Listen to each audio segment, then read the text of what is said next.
బంధాలను కలిపేది మాటే, ఆ బంధాలను తెంచేది కూడా మాటే.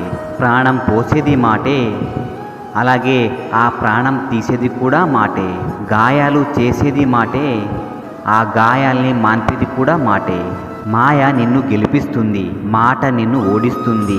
అందుకే మాట్లాడే ముందు చాలా జాగ్రత్తగా మాట్లాడండి. గుర్తుపెట్టుకోండి, ఎప్పుడైనా అడగడం చేతగానప్పుడు ఆశపడడం మానుకో. అలాగే ఇవ్వడం చేతగానప్పుడు ఆశ చూపకు. ఇష్టం అలాగే కోరిక నిన్ను మరొకరికి బానిసగా మారుస్తుంది. ఓపిక అలాగే ఆశయం నిన్ను ఎప్పటికైనా రాజును చేస్తుంది. మూర్ఖుల చేత ప్రశంసలు అందుకోవడం కన్నా బుద్ధిమంతుడు చేత తిట్లు తినడం మంచిది. అలా వచ్చినప్పుడు తల వంచితే ప్రాణం నిలబడుతుంది. గొడవైనప్పుడు ఒక అడుగు వెనక్కి తగ్గితే బంధం నిలబడుతుంది. ఒక క్షణం ఓడినా మనిషిగా జీవితాంత గెలుస్తాము. కోపం రావడం మానవ సహజం. అయితే దాన్ని ఎప్పుడు ఎక్కడ ఎవరి మీద ప్రదర్శించాలో తెలుసుకోవడమే విజ్ఞత. సంస్కారం మర్చిపోయి ప్రవర్తిస్తే నీ పరువు పోతుంది. అలాగే విలువలను మర్చిపోయి ప్రవర్తిస్తే నీ తల్లిదండ్రులు నీకిచ్చిన సంస్కారం దెబ్బతింటుంది. ధైర్యం అనే సంపదను కోల్పోతే మన జీవితంలో అన్ని సంపదలు కోల్పోయినట్లే. ఆస్తి పెరగాలంటే ఎన్నో మార్గాలున్నాయి. అదే అభిమానం పెరగాలంటే ఆత్మీయత ఒకటే మార్గ. గుర్తుపెట్టుకోండి, ఆకలితో ఉన్న జంతువు కన్నా అత్యాశతో ఉన్న మనిషి చాలా ప్రమాదకరం. ఇక్కడ డబ్బులు చూసి సంతోషపడే బంధాలే ఉన్నాయి కానీ మనసును చూసి ఆనందపడే బంధాలు లేవు. ముక్కుసూటిగా ఉన్నది ఉన్నట్లే మాట్లాడి చూడు, నీ పక్కన ఒక్కరు కూడా ఉండరు. అదే అబద్ధాలు చెబుతూ లేనివి ఉన్నవి కల్పించి మాట్లాడి చూడు, నీ చుట్టూ ఒక పెద్ద సమూహమే ఉంటుంది. ఒక వస్తువుని ఉపయోగించుకొని పడేయడం తప్పు కాదు, కానీ మనుషులని వాడుకొని వదిలేయడం మాత్రం ఖచ్చితంగా తప్పే. వస్తువులకి భావాలు అలాగే భావోద్వేగాలు ఏమీ ఉండవు, ఇక ప్రాణం కూడా ఉండదు. అయినా సరే మన వస్తువులకి విలువిస్తుంటావు.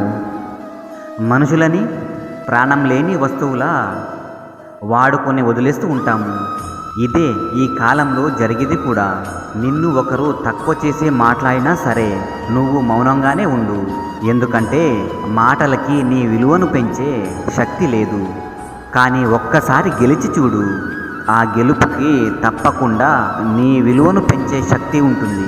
పడిపోయిన ప్రతిసారి లేవడం ఎలా అయితే నేర్చుకున్నామో అలాగే మోసపోయిన ప్రతిసారి కూడా ఒకరిని గుడ్డిగా నమ్మడం ఎంత ప్రమాదమో కూడా తప్పకుండా తెలుసుకోవాలి. ఎవరితో నాకేంటి, నా జీవితం మాత్రం బాగుంటే చాలు, నేను మాత్రమే బాగుంటే చాలు, ఎవరు ఏమైపోతే నాకేంటి అనుకునే వారికి భగవంతుడు తప్పకుండా ఎవరు లేకుండా చేస్తాడు. మన పరిస్థితులు ఎంత చెడ్డగా ఉన్నా సరే మన ఆశయం ఇంకా మన లక్ష్యం ఎప్పటికీ కూడా గొప్పగానే ఉండాలి. జీవితంలో నిండిన జేబుని మోయడం కంటే ఖాళీ జేబుని మోస్తున్నప్పుడే భారం తెలుస్తుంది. మౌనం మనకి సమాధానం ఇవ్వలేదు, కానీ ఆలోచించడానికి సమయం ఇస్తుంది. మీ జీవితంలో ఉన్న ప్రతి వ్యక్తి కూడా ఏదో ఒకరోజు ఏదో ఒక సందర్భంలో ఎవరు ఒకరు నిన్ను బాధ పెడుతూనే ఉంటారు. కేవలం సంతోషాన్ని మాత్రమే ఇవ్వగలిగే మనుషులు దొరకడం అసాధ్యం, అవునా? స్వార్థంగా ఆలోచించడం మానేయండి, అప్పుడే ఆనందంగా ఉంటారు. ఇక గౌరవం అనేది వ్యక్తులు ఇంకా వస్తువుల వల్ల లభించేది కాదు. గౌరవం లభించాలి అంటే అందుకు పరిస్థితులు అలాగే సందర్భాలు ముఖ్యం. ఇక ఈ సమయం అనేది ఉందే, ఇది మన చేతిలో ఏమాత్రం కూడా ఉండదు. మన చేతిలో ఉండేది కేవలం స్థితి.